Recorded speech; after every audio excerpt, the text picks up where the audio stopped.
Hey guys, Professor Bill, Comic Book University, and Death of Superman, issue number 3. It's chapter 3, but part 1 of the Death of Superman. This is a little bit confusing.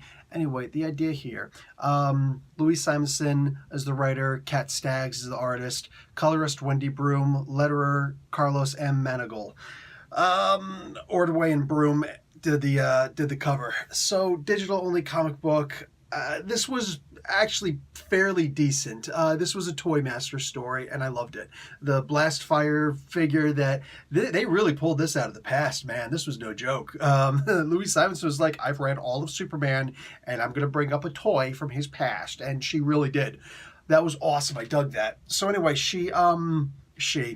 Louis Simonson writes so that Superman has to fight this big Blastfire doll, this toy that he had when he was a kid, and Toy Master is basically behind it. Maybe it's kind of a spoiler, but like for me, it absolutely wasn't, because for me, it's like, duh. I knew it was Toy Master from the beginning. Like, I knew it was Toy Master. There was no doubt in my mind that this was Toy Master, but I don't know. It is what it is.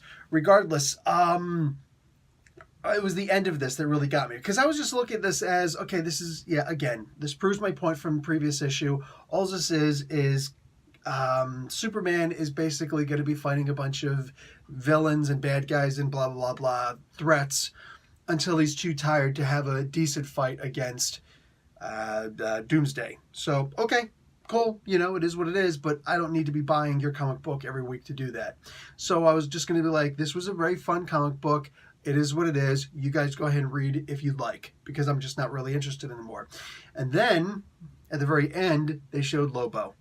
Lobo is flying through, and Superman sees him, and it's like the most convenient thing on the face of the planet. Like, Superman just happens to see him flying overhead. Here's a guy who could see, if he wanted to, he could find a way to see all the way around the other side of the planet. I mean, come on. You know, you tell me Superman couldn't find a way to see around the planet?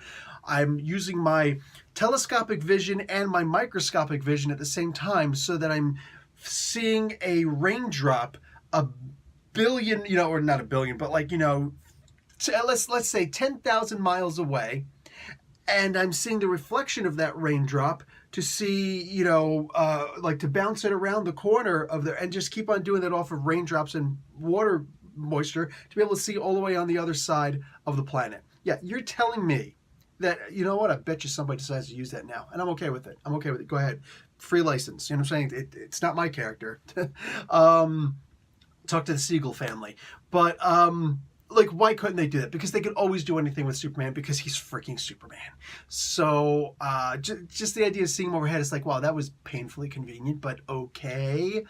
Either way, yeah, I want to see what Louis Simonson's going to do with Lobo next issue. So, fine, I'll be back. All right, guys. Professor Bill, Comic Book University. Class dismissed.